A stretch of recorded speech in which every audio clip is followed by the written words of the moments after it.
Hey, Austin, welcome to the podcast. Do you mind introducing yourself? Yeah, hey Brian. Austin Dandridge. I'm the CEO of Cobble Hill, which is a digital marketing agency in Charleston, South Carolina. I also have a podcast myself called The Marketing Factor, which is at themarketingfactor.tv. And I interview founders and other marketers and kind of dig into what makes their business or their service click and maybe kind of uncover some insights on how to do things a little bit more efficiently and scale a little bit more effectively. Yeah, I love having engaging conversation with founders.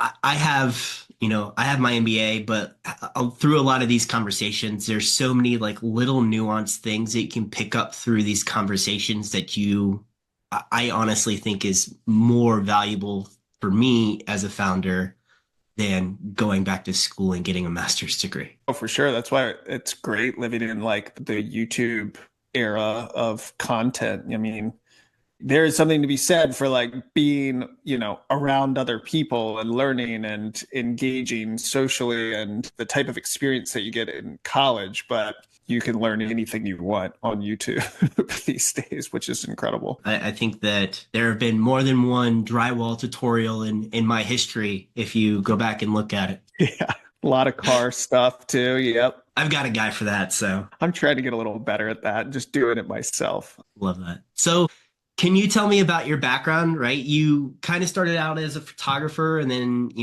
kind of did a lot work within the marketing space as well as kind of a project manager, and then you ended up founding Cobble Hill. Like, can you kind of take me through that progression and how each one of those experiences kind of added to one another to realize that, hey, I can do this better or I can do this also? Yeah, for sure.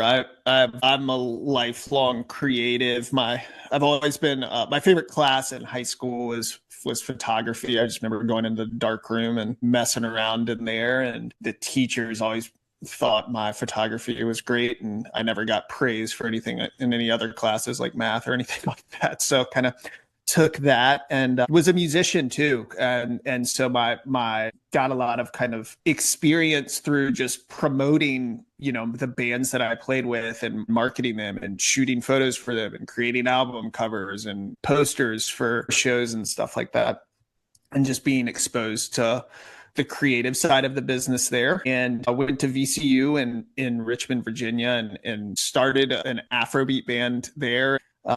Kind of took that for as long as I could, and then realized that I wanted to move to New York City and was just freelance photographing up there, and stumbled into a job at a social media marketing agency and had like a little graphic design background experience and some, a little bit of web development experience just through just messing around and stuff, but kind of faked my way into this really cool job.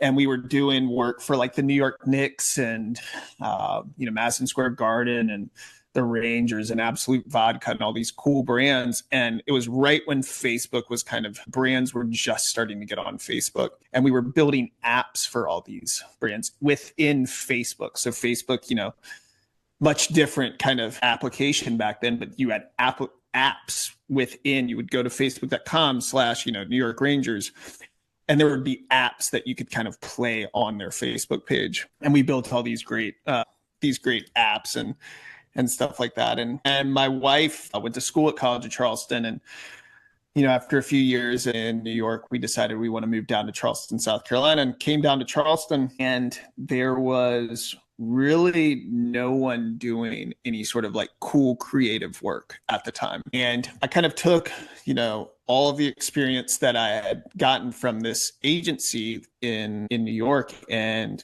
kind of started making connections with people and saying, hey, yeah, we can design brands for you. We can, we can shoot photos for your product collection. We can build a website for you. I mean, this was in 2012, and no one was, Shopify was barely around. People were, barely thinking about e-commerce for their business. And so we kind of got lucky and just were, kind of doing everything for them. And then within the past 5 years, we've just really kind of focused on doing digital advertising and email marketing for e-commerce brands and hospitality brands. it's just been like a progression of trying to get more and more specialized as we grow up. And we've been doing it for, since 2012, and have kind of found the right types of clients that work for us, and have built our team up. And we're still small. We're 14 people, pretty much all based in Charleston, South Carolina. But everyone is kind of a badass at the team, and they all kind of know exactly what's expected of them, which is a lot different than what I could say of the team that I had 10 years ago, where everyone was kind of like, wait, what do? We build websites, we shoot photos, we do branding. It's just a lot. So it's been great to just be a little bit more focused. So as you've focused your organization, you found more focus in your team as well. So are you able to find more specialized hires to support what it is that you're doing with Cobble Hill? For sure. I mean, I think the biggest kind of unlock that I've found just over the past 2 years is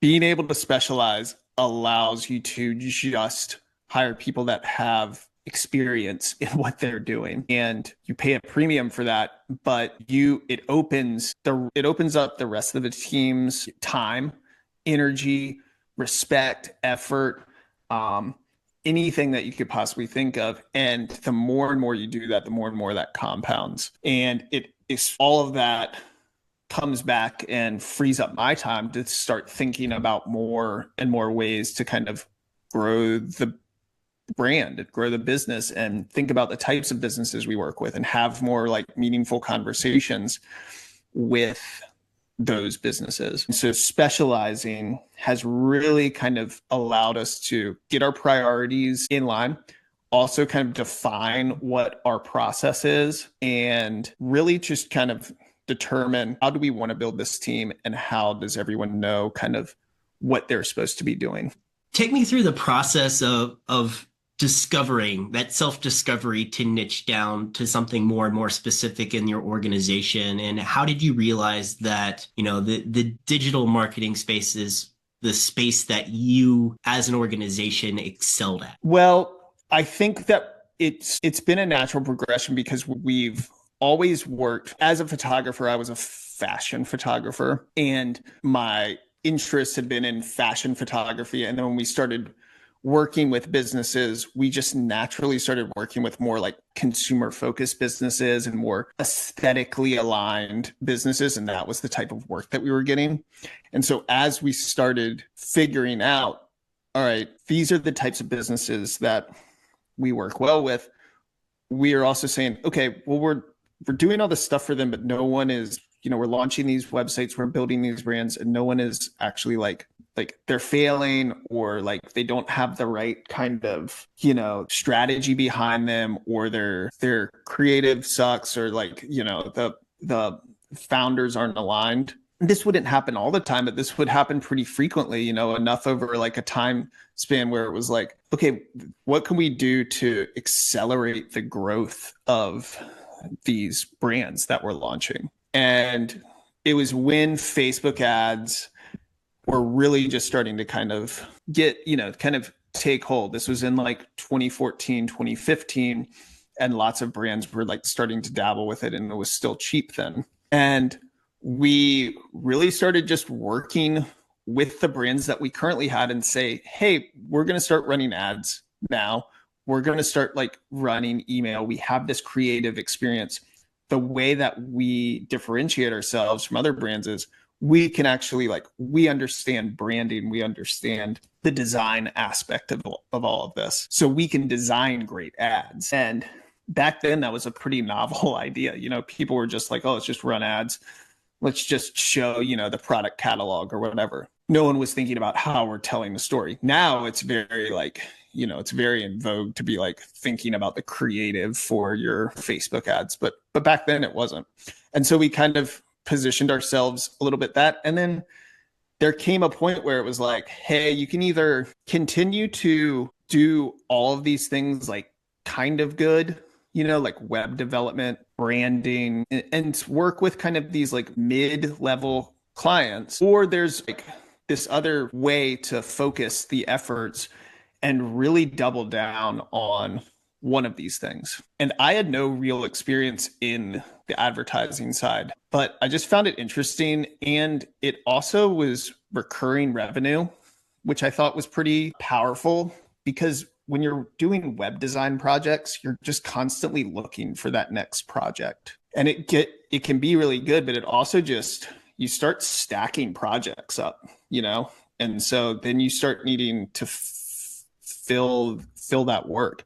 Whereas the recurring revenue of marketing businesses is it's much more predictable to scale. You don't get these huge checks like you do when you build websites, but there is like a consistency to it. So that was pretty appealing, and it just seemed new and fresh. And it also seemed like, honestly, like websites were becoming a little bit either super technical where you had to have like some headless type of CMS running on Shopify and have this entire technical team, and then it would always break and it's doing this, or websites were like you could just get a theme. And if we're being honest, like most of the time for most of the clients, unless you're like absolutely crushing it, themes do the trick. There is a level of like Shopify themes that is just as good, if not better, than your average web designer. And that isn't to say that you don't necessarily need custom websites, but I don't think every brand does. And so I was thinking, okay, how can we be more bespoke and offer more strategy here? And really it was like, let's stop doing web design. It's like a headache, and and it was a good call because now if you even think about it, AI is making writing code and developing much more easy, where people are not necessarily paying that premium that they were when brands were first starting to get online. AI is a whole nother trend that I think AI has huge implications when it comes to marketing. How have you seen, or how are you leveraging AI on the work that you're doing? It's awesome. Like AI is from a marketer's perspective is great because it allows us to ideate at a much higher frequency that just would be impossible to do with the team size we have. Now, we don't take AI content and use that for anything really. Like it's not like the final output ever. But there is a little bit of just the way that you start thinking about creating, that AI can be a great tool and a great jumping off point for it.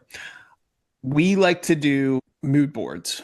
And so having a consistent theme in a mood board is pretty easy to see, but how do you describe it is a lot harder. And I think that when we're starting to think about, let's say, Black Friday, Cyber Monday ads, right? And we're starting to concept these ads or these emails, we can take a look at a lot of data, a lot of artifacts all at once and find a defining thread that really just boils the concept down and helps create maybe the action items or even just jumping off points for ideation in minutes. Whereas before that would have been an all-day affair, right? And it would have been, and it also would have like not been done by me, it would have been done by like an intern or a junior employee, and you wouldn't have necessarily gotten the quality of work that I think would have been possible. And so the benefit for me is it's a huge time saver because I like to get my hands dirty with creative and I like to strategize and I like talking to clients about that stuff, but that isn't my only job. So I think that having the ability to prompt an AI through a variety of different whatever chain of events that needs to happen to create something creating briefs just becomes much easier. Creating, meeting agendas becomes much easier. And honestly, like taking Excel spreadsheets and starting to put tables together from them or do, different types of formulas and calculations when it comes to business forecasting for the brands that we work with. AI just kind of crushes for stuff like that. Yep. It's never going to replace the actual, like the art of content. Like we don't use it to write our ads. Like if anyone does that, they're not going to have a job for much longer, like there's not like that it's pretty obvious, right? When stuff is created like that. But I think it's used more as the same way that we use Google search. It's an enhanced version of Google search. You had mentioned ideation when it comes to AI. I think the other really big application from an AI perspective is to be able to look at historical performance of specific ads or campaigns or what have you and see which ones really hit and understand why a little bit better to be able to replicate that in something moving forward. So looking at just like the data that's behind it and using AI to help analyze that information is great to be able to leverage because it thinks 1,000 steps ahead of what I would think as an analyst and just has a whole different perspective on something that I may have not thought about. For sure. I mean, you can weed through stuff so much quicker and summarize things. I mean, one of my favorite things to do with it is if there's an article out there that I'm interested in reading, but like it's not going to like necessarily benefit me to read this entire article word for word. I read a lot. So I'm not missing out on something by summarizing it, but taking an article and being like, summarize the key points of this. What are the action items? Like, where should I look for further information? Just like copying and pasting and something like that is so powerful. I think you just can get through a higher clip of things. And the same way with data or same way with, hey, yeah, let's take a look at how our ads performed last Black Friday, Cyber Monday. Here's the actual artifacts that we ran as ads, right? Here is the ad spend. Here's their current performance, year to date. What do we need to do to achieve the same results? Or what do we need to do to get 30% more based on like historical performance here? Where should we generate new ads based on these? Like, what are the consistent themes here? I mean, there's so much that you can do with it. It's like having a team of analysts. I was just thinking about something and now it's stuck in my mind. You were saying how you would never use AI to create content for ads. And it's funny. I thought about an ad that I saw. I think I saw it on, doesn't really matter, one of the social platforms where they actually used ChatGPT to generate images for their ad. I don't know what happened, but someone didn't proof it well enough and they actually spelt their company name wrong. Like in the ad, it had too many P's for like pepperoni or something. It was the most ridiculous thing I've ever seen. I was like, all right, guys, if you're going to use AI to help generate any sort of content for you, you at least as a human need to proof what's being generated. You can't just publish it as your own for a couple of different reasons. One, because things like that happen. Two, because it's not necessarily protected by copyright. And I know that that's still kind of a point of contention with a lot of organizations on how that's going to shake out in the future. Yeah, I mean, and also the creative sucks. Like it's not 100% creative. It's clearly made by like people know what's made with AI. I mean, there's great ways to use AI to like edit videos. I mean, if we think about content, right? We're thinking of short form disposable content. You could say that for a lot of the type of ads, even the ads that were generated by humans, the creative is not great. But there is something that's like, how do we get to the brand essence? How can we tell the story about something?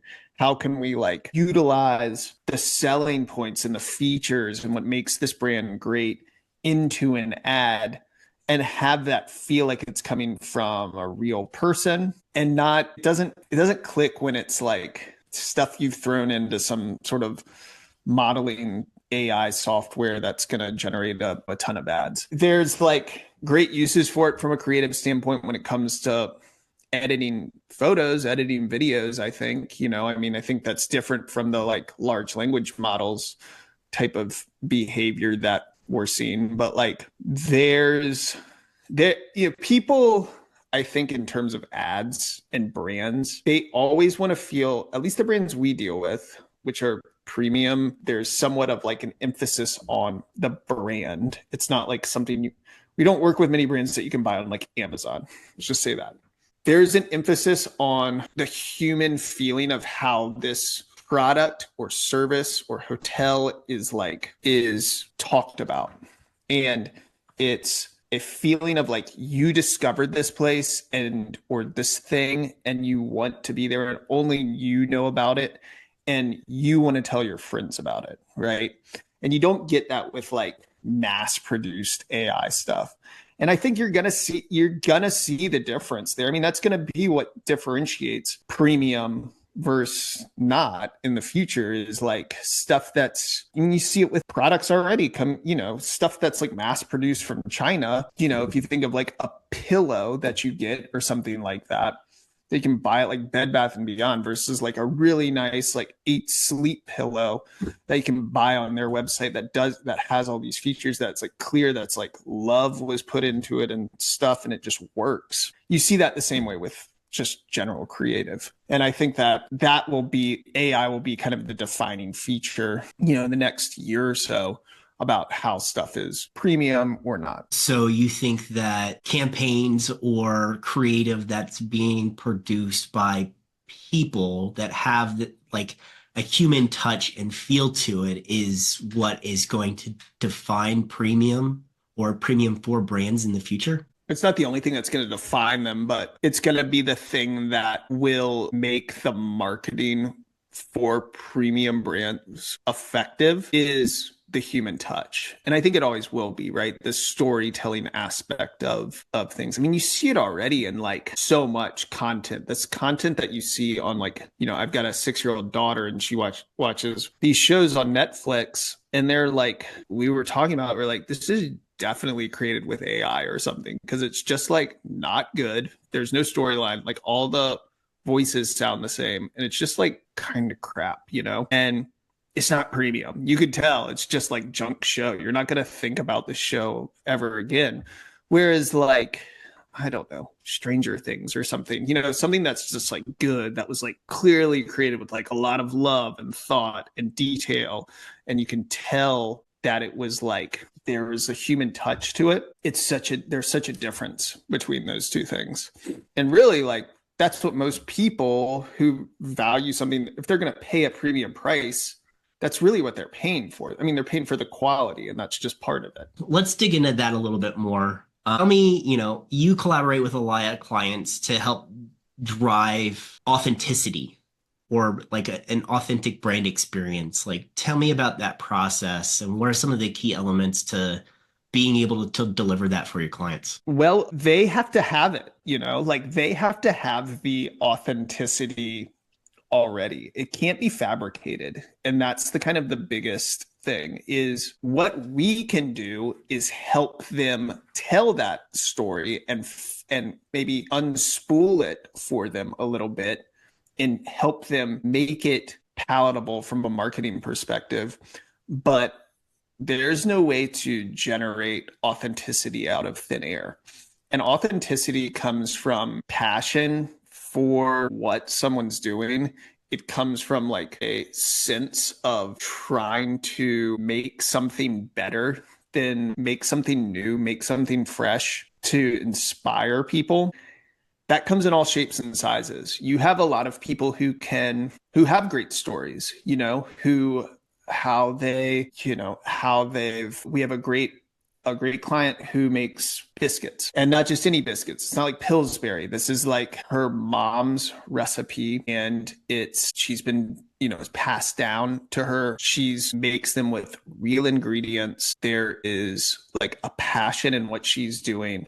And the way that we communicate that is through storytelling, right? How does she tell us about like the first time that she had these biscuits from her mom and why it was important for her to share that with her kids, her daughters, and how she's doing that and how it's bringing people together and why she shows us a new recipe and stuff like that. And there's a way of being authentic in that storytelling that she just naturally is good at. And then there's clients that are less prone to having a story to tell, but they have a really great product and they might just be in the right kind of time and place in this moment of the life that we're all living on the same trajectory, that It just might be like, this just works right now. And so but they might not have a story that is unique, authentic, or anything like that. So for those, we try not to fabricate it, but it's trying to think of, okay, well, what problem is this solving, right? What are we doing for this brand? Or what is this brand providing? And what are people talking about that is different? And so we always try to think of like, what are the content pillars of the brand that needs to be kind of woven into each of the stories that we tell, whether this is from an advertising perspective, an email perspective, or just like positioning for the brand as a whole. And so a lot of what this does is it opens up our brands to start thinking that way in everything they do. And what we find is that if there's a level of consistency in how they're talking about this, just the content just keeps getting better, and it feels real, like it feels like there is something that is unique about it. I'll give like one final example is we work with this table linen company, right? It's table linens. It's literally like potentially one of the most boring things you could possibly think about, right? In terms of a product, how do you make table linens fun and unique and cool? But they've created hand-blocked prints in India. She's sourcing them herself. She's updating the different designs and the patterns she's launching new products every month. And she's been doing it for 20 years. And it's just continuing and continuing to grow. And what we found is we're not just selling like table linens and tablecloths and napkins. It's more of like the experience of hosting and entertaining that we're selling. How can we make it feel like this is something you have to have when you're entertaining? And you do that through imagery. You do that through the words that you use. You do that through what your website feels like and how your Instagram feels when someone comes to it and the stuff that you're talking about. And you're less of like selling something every single time that someone opens up their Instagram and looks at a story for you, but you're more like, all right, here's the vibe of this really cool like dinner that was hosted or something like that. And there's like a subtle touch of table linen in the background, but it's not overt. And I think that people are hip to that. They also want to just know how things are made and how things are, gives you kind of an insight into a brand that makes it feel like you discovered them. I think that kind of brings the conversation full circle where we were talking about like the things in the YouTube era of just being able to learn kind of anything right away, right? Like being able to understand how some of these things are made actually draws you in as a consumer and be like, man, the quality that's going into that or the thought or this, that, or the other thing, it's like it kind of draws you into the product and you immediately connect on a different level as just a consumer and more of like, okay, I mean, I understand the story. I know where they're coming from. I know how it's sourced. I need to have it just from like a support level. Yeah. I mean, there's definitely like, my favorite brand of all time is Patagonia, right? And that I don't even like really like their products are cool, but like I more just like love their brand, and it's because I'm like, their marketing is genius because it is not buy this jacket. It's like telling a story and the jacket is just like, it's not even part of the story, right? It's like might not even be in the ad itself, but I'm still like, there's such an authenticity of what they're doing. And it's through storytelling, right? It's through the power of story. And I think that that's like what's most important in advertising. And I don't think that's going to change. I think that Patagonia is kind of like this interesting use case because they're a consumer product that kind of is like anti-consumerism, right? They will take back their product if there's a hole or whatever and patch it for you, or you can trade it in and they'll turn that into a new garment. And then the founder, giving back his fortune to, help the environment. It's such an interesting use case because like I said, it's a consumer product that they're like anti-consumerism. Yeah. I mean, that's the craziest thing about that business.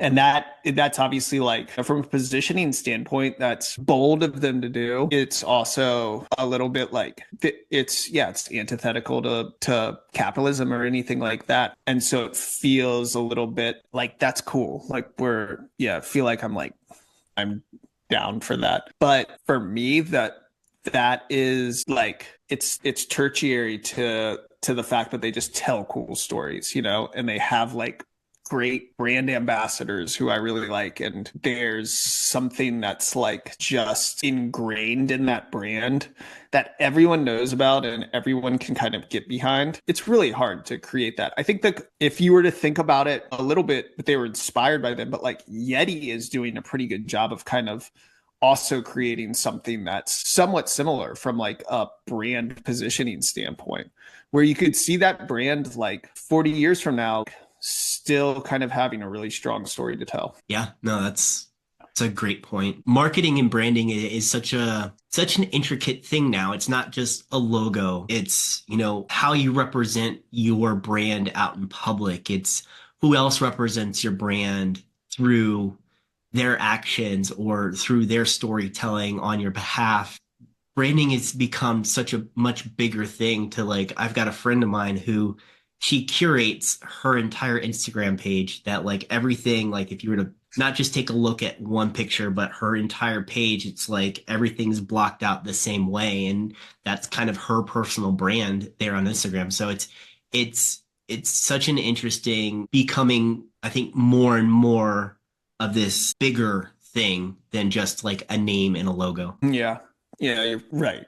100%. I mean, it's everything that you do. And now that people have there's so many it's like goes back to a little bit about why we don't build websites anymore. It's because I don't think that necessarily people are like the website is, it's just a spoke now, like it's not the main factor of a brand anymore. You can, we see shifting in purchase behavior on, moving 30% to Meta and less of the website. So what that shows me is I don't think the website's ever going to go away, but I don't necessarily think that it's like the centerpiece of your brand anymore. Your brand now is kind of everything.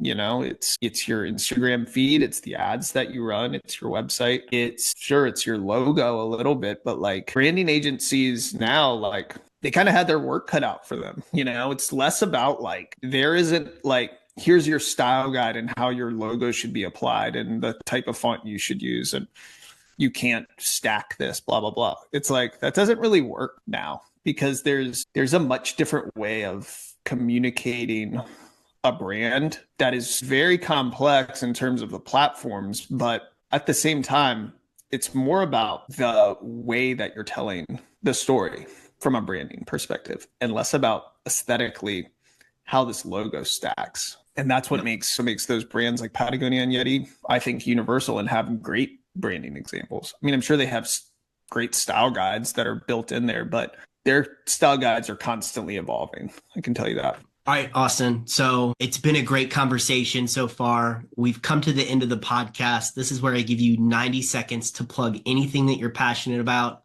That could be Cobble Hill. It could be a charity. It could be anything you want. So without further ado, the floor is yours. Well, I definitely check out Cobble Hill, cobblehilldigital.com, cobble_hill on all the socials. Check out my podcast after you listen to Brian's at themarketingfactor.tv. Got some great guests and great content there. Yeah, check out if you're looking for a place to donate. Charleston Waterkeeper is a great organization. You can find other water keepers potentially in your area. It's called the Waterkeeper Alliance. It's a great organization that keeps the watersheds of these local communities clean and safe, and for fishing, for recreation, and everything like that. And it's a nonprofit we've been involved with since their foundation in Charleston. So yeah, those are the three that I would promote. And yeah, that's about it. All right. Well, thank you for your time today. I really appreciate it. Thanks, Brian. It's great chatting with you, man.